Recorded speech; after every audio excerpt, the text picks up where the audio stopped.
Hello YouTube, it's Cody and Christian again. Today's topic, we're talking about episode 2 of flipping a 38 unit apartment building.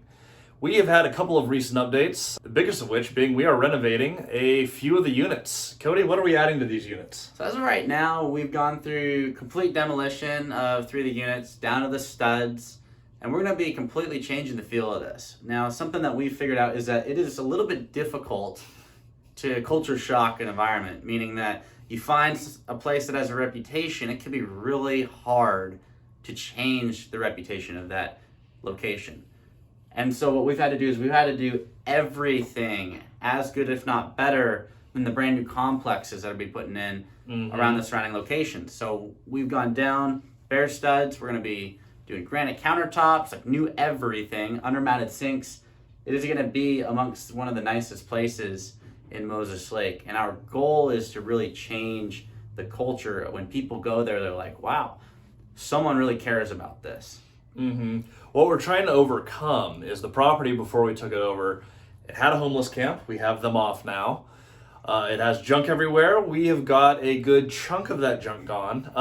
Leaky basements, water heaters are being replaced as we speak. I believe one of the units is already completely done. And tomorrow we choose the stone for the countertops. The culture there has been very rough. In fact, we had an interesting scenario while I was out of town. The septic, which we were told was pumped, turns out was not pumped. We had poo coming through the bathtubs and the toilets. Less than ideal, to say the least. It's when you're rebranding an apartment unit and you're creating a new culture, poo coming through the pipes is not the message that you want to send. No. Of course, this happens on a Friday night when no one can get out there, so it happened for 3 days.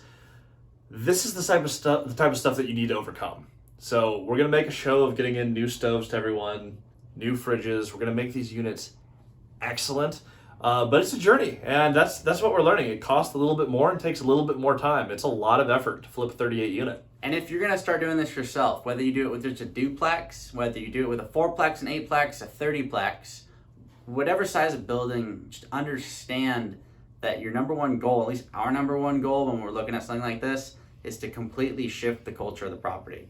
We're gonna go find a property that's a little bit run down. Maybe the owners haven't been able to keep up on management and keep up on the deferred maintenance. So you have an opportunity to really improve someone else's lives. And in the process, you get to make money. And we'll go through how that all works, through how the math works in a future section. Because if you can increase the net income, you can increase your value. And if you can lower the cap rate, which this is again a little complicated, but if you can do that, your value goes up. And the way that you do that is you improve the culture of that property and you give your tenants a better place to live than they are used to living in.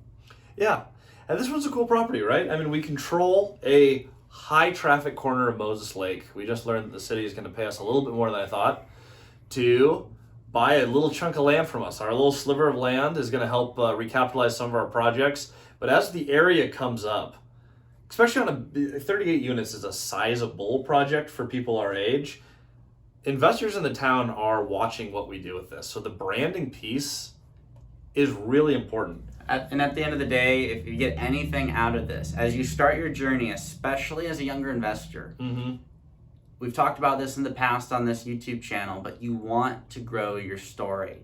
And part of that is through branding. How are you going to be recognized by your tenants? How are you going to be recognized by investors in the area?